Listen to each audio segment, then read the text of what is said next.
Hi everybody, thanks for being here today. My name is Ben Marshburn and I study marine science at Cal Poly in San Luis Obispo. And I'm really excited to talk to you guys about the research I've been doing this past 6 weeks. So my project is titled Burn to Bloom, Assessing the Impact of Coastal Wildfires on Phytoplankton Dynamics in California.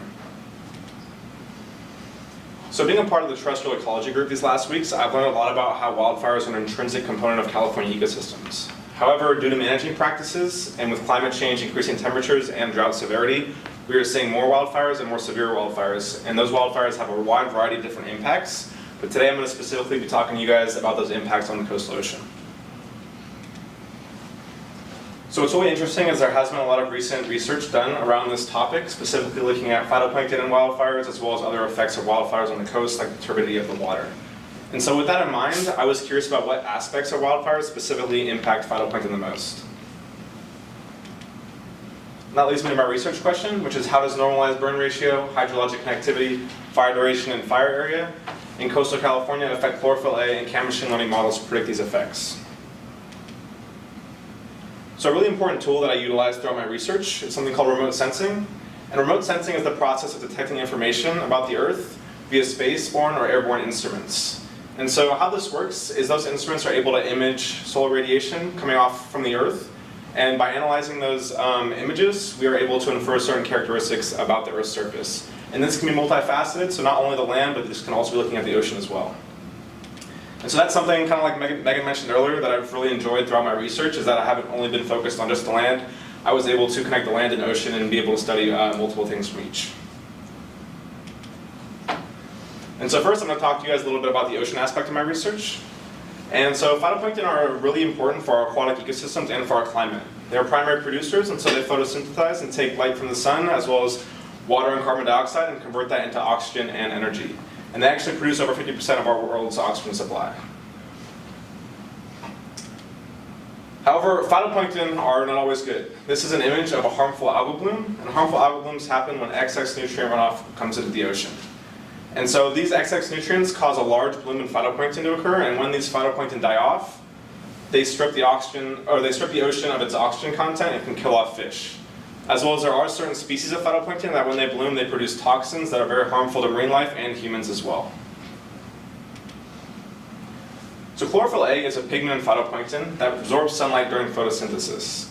And the reason why this is so important is because chlorophyll A absorbs sunlight in the red and the blue wavelengths, and it reflects sunlight in the green wavelengths. And we are able to see that. We are able to see that green ourselves, as well as from instruments mounted on planes, drones, and even satellites orbiting the Earth. So I use the moderate resolution imaging spectroradiometer on NASA's Aqua satellite to image chlorophyll concentrations up and down the California coast. So here, right here is an image of Northern California, specifically the San Francisco Bay Area, and in color you can see different concentrations of chlorophyll A along that coast.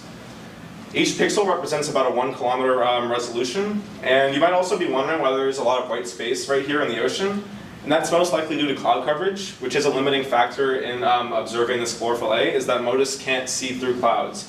And oftentimes there are clouds over the ocean, which can make it difficult to attain this data on the specific dates that you want. You kind of have to work with the weather that you're given. So now I'm going to discuss a little bit about the land aspect of my research. I use a program called Monitoring Trends in Burn Severity, or MTBS, which is ran through multiple different government agencies, including the USGS, and they use NASA's Landsat satellite to look at different aspects of wildfires across the country. So specifically, I looked at 9 different fires, 3 from the Northern California, 3 from Southern California, and 3 from Central California.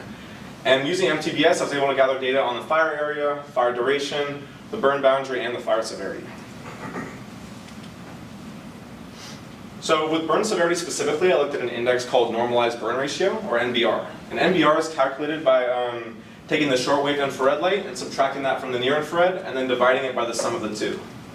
And then from NBR, we can get something called difference NBR. And difference NBR, or change in NBR, is just subtracting the post-fire NBR from the pre-fire NBR.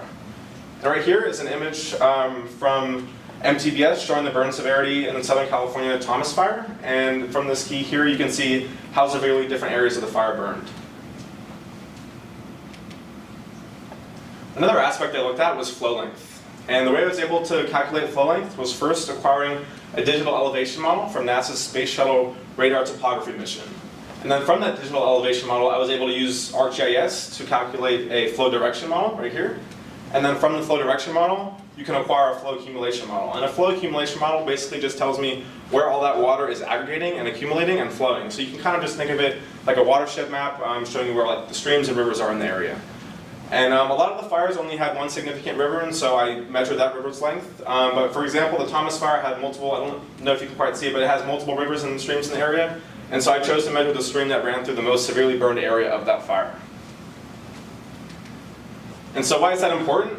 So nutrients are absorbed along the riverbed and riverbank as water flows through the river. And I hypothesized that shorter streams are going to carry more ash and nutrients from those wildfires to the ocean, rather than the longer streams that are going to have that nutrients absorbed along the way. And so more nutrients leads to eutrophication, which is just the growth of phytoplankton. So I've talked to you guys a little bit about the data that I collected. Specifically, my input variables for my model were fire area, fire duration, stream length, fire severity, and the region of the fire. And I input that onto a model to try and see if I could predict the chlorophyll A concentration. I use a machine learning model called random forest regression. And basically how this model works is it takes my data and it splits it into a training set and a testing set. That training set is used to build a model which is made up of a multitude of different decision trees.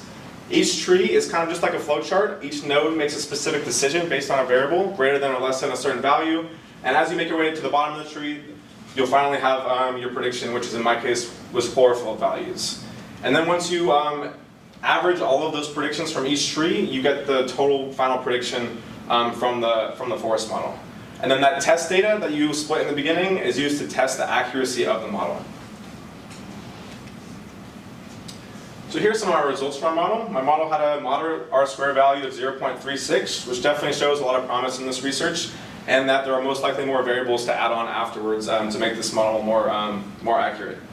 Right here is a plot showing the actual values of the chlorophyll A versus the predicted values from the model. And something I noticed with these four values up here all had positive change, which just means that there was more chlorophyll after the fire than there was before the fire. And so 3 out of these 4 fires were from Southern California, the 4th being from Central California, whereas the Northern California fires and 2 out of the 3 Central California fires had negative change, meaning there was more chlorophyll in the water before the fire than after the fire. And one thought I had why this might be is just because Southern California and Northern California have different climates. Southern California is known to be hotter as well as receive less precipitation than Northern California. So that was one thought I had on why that may be. Right here is a figure showing the feature importances from my model. So basically the model deciding which variables were the most important in predicting those chlorophyll concentrations. And so region was the most important, followed by flow length and duration of fire. And so probably the most important thing that I've learned throughout my research here at SARP was that doing research, you often get a lot more questions than you do answers, and that's okay. So some of the things that I've thought about that I would love to continue working on is expanding my analysis. So not only looking at possibly more fires in the past, but also continuing to gather data on fires in the future, or in the present and in the future as well. And then also, like I mentioned, there is definitely a lot of room for improvement on my model's accuracy. So looking at more different types of variables and how they might affect the chlorophyll as well. So 2 variables I thought of were 2 other methods of nutrient transport, which were rain and wind. So for rain, like looking at maybe the mean precipitation throughout those fires, as well as possibly imaging the chlorophyll concentration off the coast after a significant rain event, because most likely that rain is going to bring nutrients and ash from those fires into the ocean. NASA also recently just launched the PACE satellite, which you can see in the background here, within the last year, which is super awesome because PACE also is able to measure chlorophyll and phytoplankton. And so I would love to kind of compare the data that we get from PACE with the data that I received from the MODIS instrument on NASA's Aqua satellite. And kind of to circle back to why this work is important, so like I mentioned earlier, climate change is only getting worse, and with climate change we're seeing more fires in California, and those fires are becoming more severe, and it's really important to know what impacts those fires are going to have, not only on us, but on our ocean's coast as well. As well as phytoplankton are hugely important. They are the bottom of the food chain, so small fish rely on the phytoplankton to be able to survive, and obviously the larger fish rely on the small fish, and so without phytoplankton our fisheries would most likely collapse. As well as harmful algal blooms, we need to be able to predict and know when and where those are going to happen, because those do have negative effects not only on us, but also on the marine ecosystems that we rely on.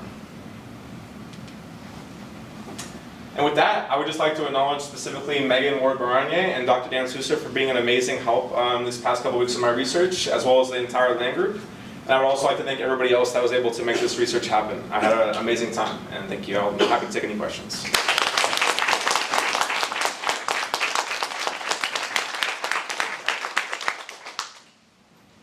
Are there any questions for Ben? Yes. Great talk. You've taken on a really challenging problem.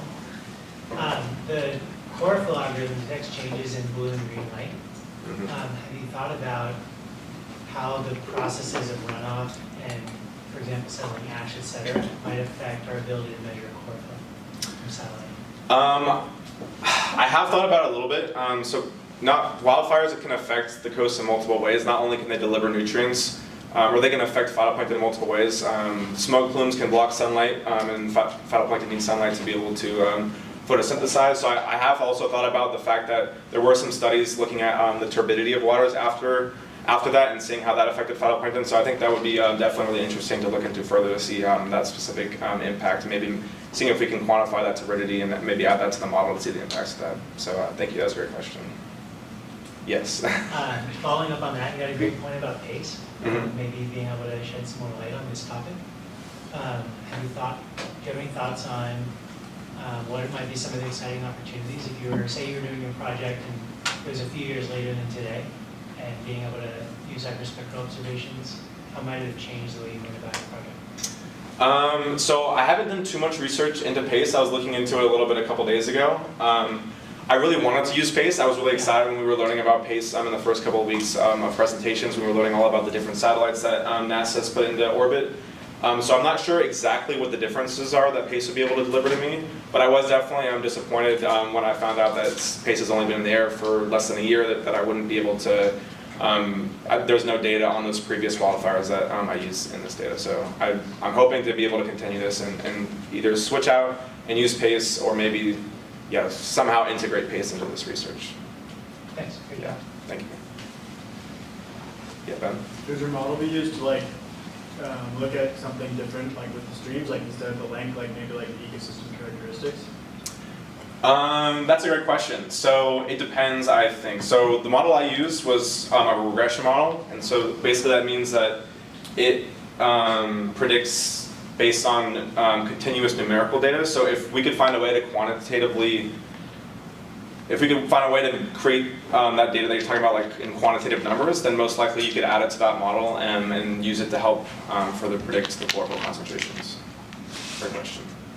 Dom? I know you said that the region is contributing to the difference in the algae blooms between northern and southern California. Do you have an idea like what specifically part of the regions might make it differ from each other?